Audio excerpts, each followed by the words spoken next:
Hi, a warm welcome to you all from the SGT University. I, Dr. Siddharth Sen from the Faculty of Physiotherapy. Today we will be learning about the meniscal injury.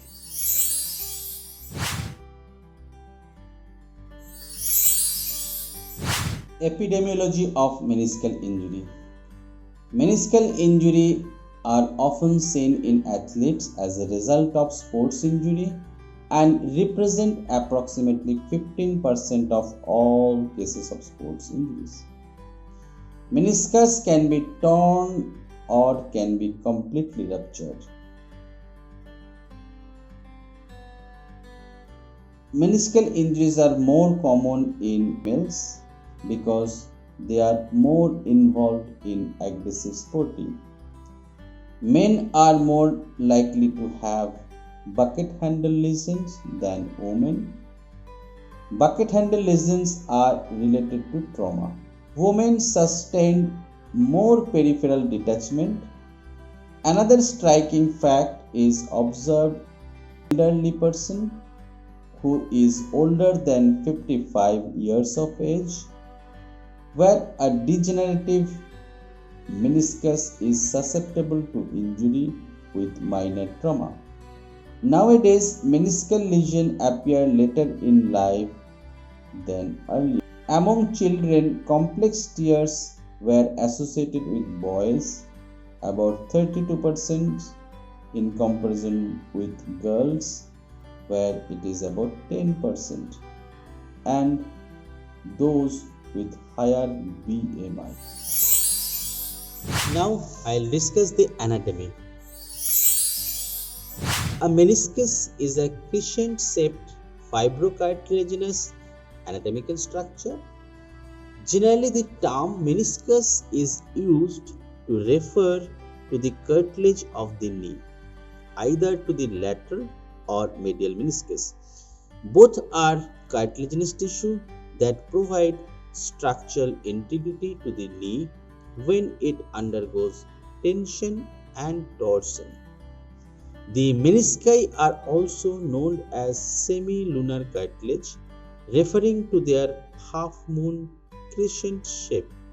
The menisci of the knee are two pads of fibrocartilaginous tissue which serve to disperse friction in the knee joint between the lower leg, that is the tibia, and the thigh. They are concave on the top and flat on the bottom, articulating with the tibia.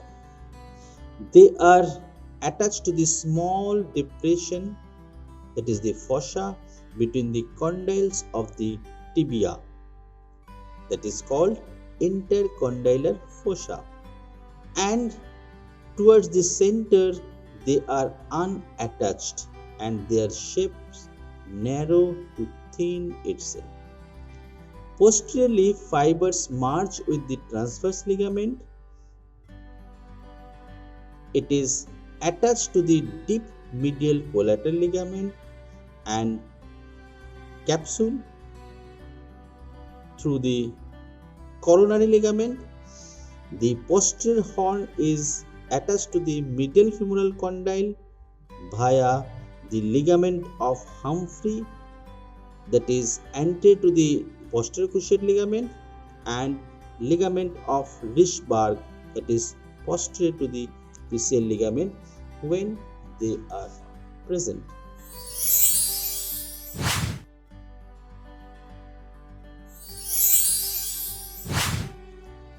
Vascularization of the meniscus, specifically the blood supply of the meniscus. The vascularization of the menisci changes from the time of birth to 10 years of age.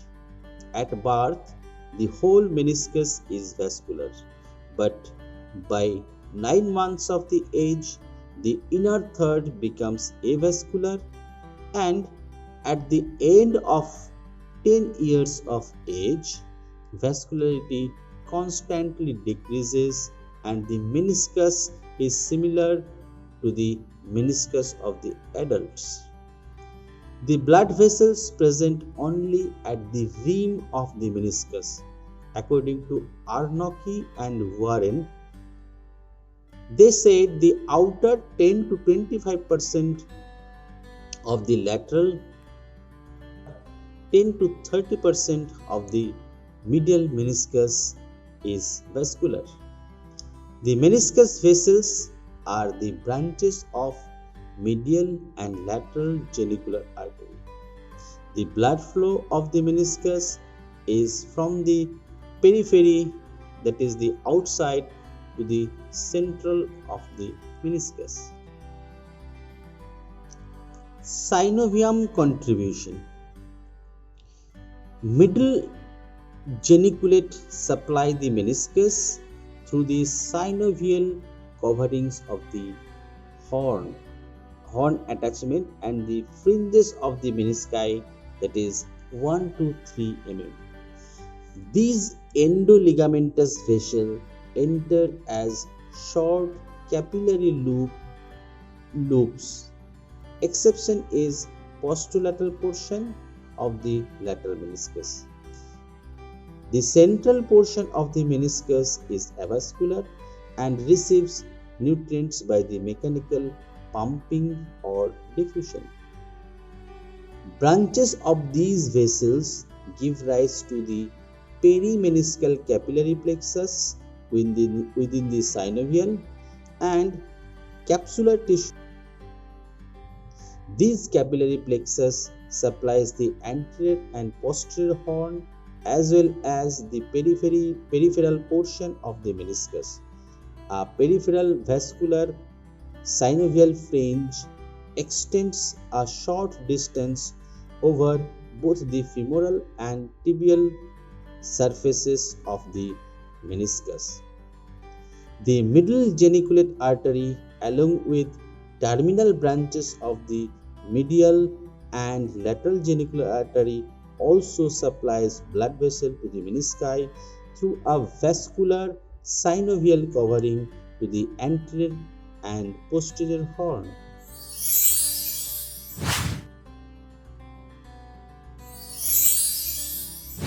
Neuroanatomy.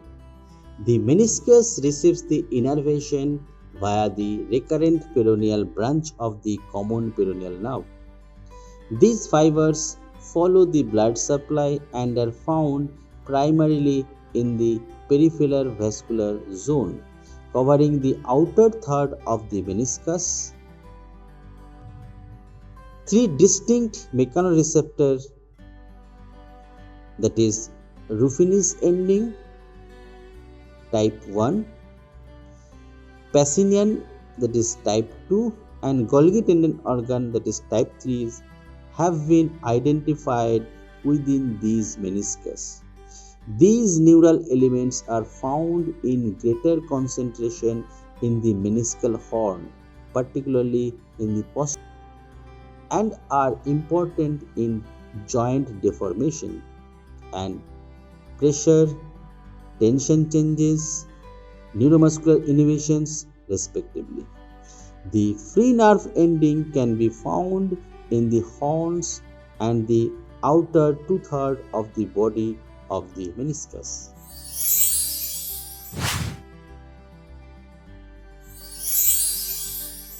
Mechanism of injury of meniscal tear.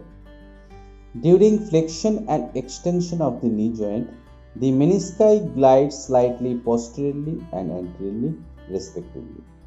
In extreme flexion, the posterior half of the meniscus is compressed between the posterior aspect of the tibia and femoral condyle. If in this position of flexion, the femur is rotated internally, the posterior segment of the meniscus is forced towards the center of the joint by the medial femoral condyle. The posterior horn may be trapped in this position by sudden extension of the knee. Traction of the cartilage towards the center of the joint tears from its peripheral attachment causes a longitudinal splitting of the substances. Now I'll discuss the clinical presentation. Meniscal tear often occur in young patients who have suffered a twisting injury to the knees. Tears present as severe pain, swelling, and possibly catching, clicking, difficulty on deep knee bending, and locking of the knee in partial flexion. The typical meniscal pain profile comprises well localized joint line pain with medial pain generally being indicative of a medial tear and vice versa. Meniscal pain occurs during torsional, weight bearing knee movement, classically pivoting on the knee while walking, as a sharp stab lasting for several seconds, often followed by a dull ache type of pain for several hours. Pain may wake the patient from the sleep as the tender medial aspect of the knee strikes on the other side of the patient roll over in the bed. There is no resting pain. Locking presents in two ways. Most commonly, it is impossible to fully extend the knee, more accurately described as stiffness, that is the pseudo locking, due to either a small effusion or to pain inhibition as a femoral condyle compresses the torn meniscus. The true locking is less common and suggests a bucket handle tear with the torn fragment preventing the full extension. There is a history of sudden inability to fully extend the knee with a rotational flexion extension trick required to regain the full extension.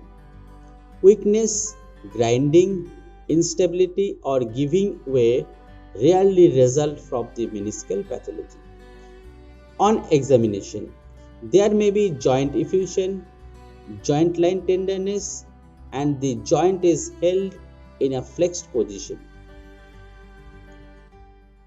There may be a significant quadriceps wasting.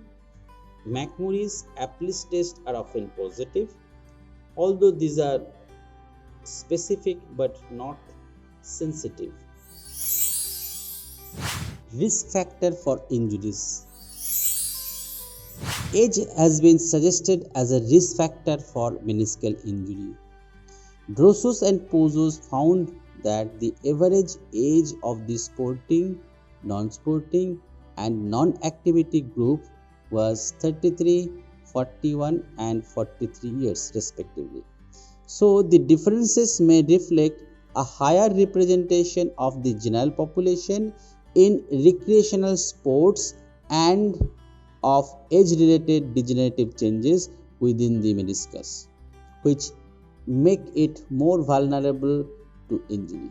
These findings confirm the opinion of the other authors, which state that after the third decade of life, degenerative changes starts to diminish the elasticity and increase the susceptibility of the meniscal injury. Gender has also been suggested to be a risk factor for meniscal injury. Several studies have reported the men are 4 times more likely to occur meniscal injury than the women. This may due to the subtle anatomical and physiological characteristics of the meniscus, differences in normal daily activities, sports participations, prior participation in sports, or differences in occupation, which can result in different rates of microtrauma and degeneration of the meniscus.